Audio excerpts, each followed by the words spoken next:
আসসালামু আলাইকুম রহমতুল্লাহ। আজ তৈরি করে দেখাবো ফ্রুট কেক। আপনারা দেখছেন আমাদের রান্নাঘর। স্বাগত আমাদের রান্নাঘরে। ফ্রুট কেক তৈরি করতে এখানে 1 কাপ থেকে একটু কম ময়দা নিয়ে নিচ্ছি 2 চা চামচ বেকিং পাউডার।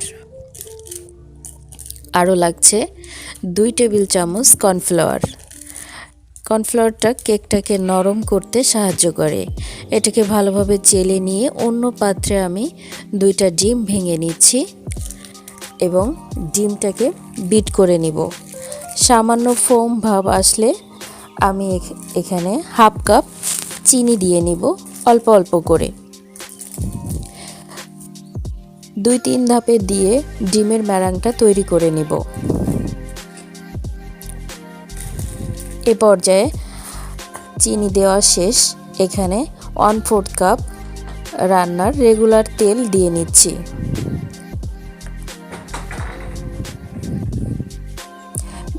এবং স্বাদমতো একটু লবণ দিয়ে নিয়েছি। আমি এখন যে শুকনো উপকরণগুলো চেলে রেখেছিলাম সেটা অল্প অল্প করে দিয়ে মিশিয়ে নিব। এই পর্যায়ে আমার মেশানো হয়ে গেছে।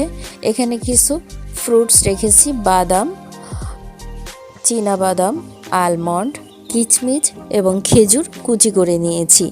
এগুলোকে সামান্য ময়দা গায়ে জড়িয়ে নিচ্ছি। যে পাত্রে কেকটা বসাবো মোলটা রেডি করে তাতে অল্প একটু ব্যাটার দিয়ে ময়দায় গড়িয়ে নেওয়া ফ্রুটসগুলো দিয়ে নিব। এই ফ্রুটসগুলো আমি ধাপে ধাপে মিশিয়ে নিব। উপর থেকে বাদাম কুচিগুলো ছড়িয়ে দিয়ে নিয়েছি। আজকের এটা ওভেনে আমি বেক করে নিব। মাইক্রো ওভেনে 7 থেকে 8 মিনিটে আমার কেকটা বেক হয়ে গেছে সুন্দরভাবে। আমি এখন মোল্ড থেকে ছাড়িয়ে নিচ্ছি। খুব সুন্দরভাবেই বেক হয়েছে।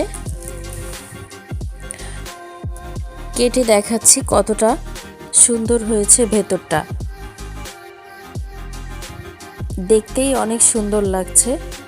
খুব সহজে অল্প উপকরণেই তৈরি হয়ে গেল আজকের কেক। এই কেকটা চায়ের সঙ্গে বেশ ভালোই লাগে খেতে। বাসায় এভাবে আপনারা তৈরি করে নিতে পারেন এই একই উপকরণ দিয়ে। এই তো অনেক সুন্দর, নরম এবং তুলতুলে হয়েছে, দেখে বোঝা যাচ্ছে। আশা করি আপনারা বুঝতে পেরেছেন। এভাবে একবার হলেও বাসায় ট্রাই করে দেখতে পারেন, আপনাদের ভালো লাগবে। সম্পূর্ণ ভিডিও দেখার জন্য ধন্যবাদ।